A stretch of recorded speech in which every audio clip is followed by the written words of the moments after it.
বিসমিল্লাহির রহমানির রহিম। সকল প্রশংসা আল্লাহর, সকল ক্ষমতার মালিক আল্লাহ মহান। আসসালামু আলাইকুম আমার প্রাণ প্রিয় সকল আপনজন, কেমন আছেন? আমি আপনাদেরই সামান্য একজন কান্তাপা আবারও চলে আসলাম। আমার এই একটাই ফেসবুক আইডি, আর কোনো আইডি নাই। আসলে আমার যে প্রফেশনটা সেটা সম্পর্কে আপনাদেরকে একটু তথ্য দিচ্ছি। আমাদের এটা হচ্ছে বিয়ে-শাদির একটা মাধ্যম। আপনাদের অনেকের ঘরেই দেখবেন পাত্র-পাত্রী বিবাহযোগ্য আছে। তখন আপনারা মনে করবেন যে কান্তাপুর কাছে যাই। আমার ভিডিওটা যখন চোখে পড়বে আপনারা ছড়িয়ে দিবেন। কারণ ভালো কাজ যত ছড়িয়ে যাবে সমাজের জন্য, দেশের জন্য ততই ভালো। আর বিয়েটা এমন একটা ব্যাপার যেখানে হাদিসে লেখা আছে একটা বিয়ে দিলে হজের সমান সওয়াব।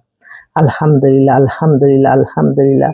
আল্লাহ মহানের কাছে হাজারো লক্ষ কোটি শুকরিয়া আদায় করছি। আল্লাহ মহান মানুষের কল্যাণে কাজ করার তৌফিক দান করেছেন। আমি কৃতজ্ঞতা প্রকাশ করছি আপনাদের প্রতি।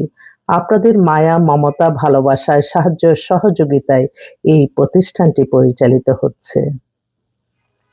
আমি সবার কাছে দোয়া চাই। সবাই দোয়া করবেন যাতে এই সুন্দর প্রফেশনটা আমি যাতে চালিয়ে যেতে পারি। আমি আপনাদের সাহায্য সহযোগিতা কামনা করছি। আসলে আমরা সবসময়ই মানুষের কল্যাণে নিবেদিত থাকব। এটাই হোক আমাদের চাওয়া পাওয়া। এবং ইসলাম পৃথিবীর শ্রেষ্ঠতম ধর্ম। ইসলামকে অনুসরণ করে চললেই আমরা ভালো থাকব। কখনো মানুষকে ঠকিয়ে না, মানুষের প্রতি অত্যাচার করে না, মানুষের রিজিক নষ্ট করে না, মানুষের নামে মিথ্যা কাল্পনিক গল্প বানিয়ে মানুষকে অপমান অপদস্থ করে না। সবসময় মনে রাখতে হবে আল্লাহ সব দেখতেছে। আল্লাহ সব দেখতেছে। আপনি হয়তো আপনি মানুষ না জানিয়ে আপনি একটা অন্যায় করলেন, কিন্তু এটার জন্য আল্লাহর কাছে জবাবদিহিতা করতে হবে।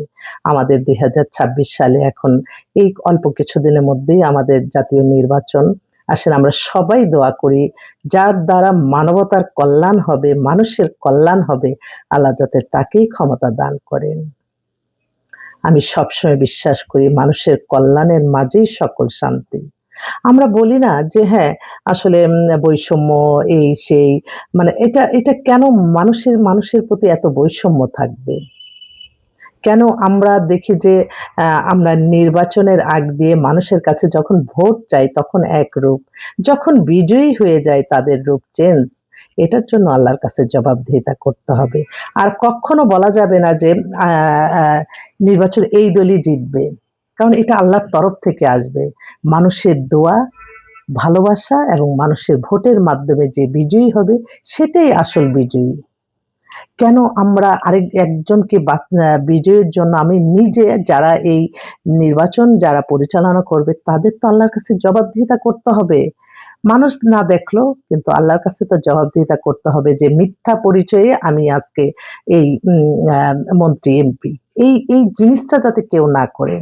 থাক না, আগে গেছে ওগুলির মতো চিন্তা না করে আমরা নতুনভাবে নতুন বাংলাদেশ গড়ি, যে সত্যের পথে।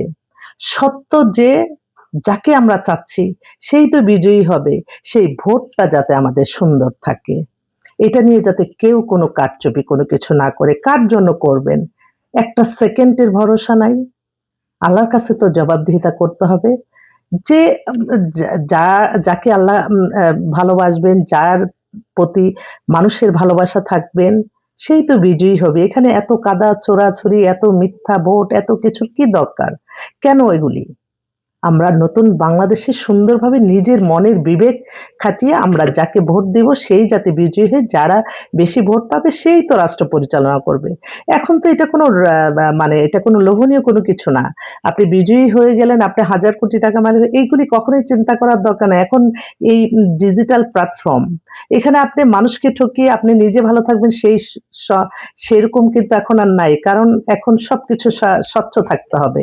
তাই যে দায়িত্ব নিতে জানবে, যে মানুষকে ভালোবাসবে, যে ক্ষমতার অপব্যবহার করবে না, যে অ্যা এত বৈষম্য না করবে। আমরা সাধারণ মানুষ, আমরা ভোট দিব। আর যে যদি আল্লাহ দেয় সে বিজয়ী হয় তার কাছে আমরা সরাসরি যেতে পারবো।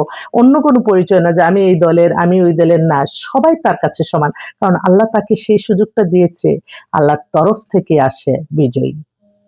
তো আমরা সবাই দোয়া করি আল্লাহ যাতে যার দ্বারা মানবতার কল্যাণ হবে, মানুষের কল্যাণ হবে, আল্লাহ যাতে তাকেই ক্ষমতা দান করেন।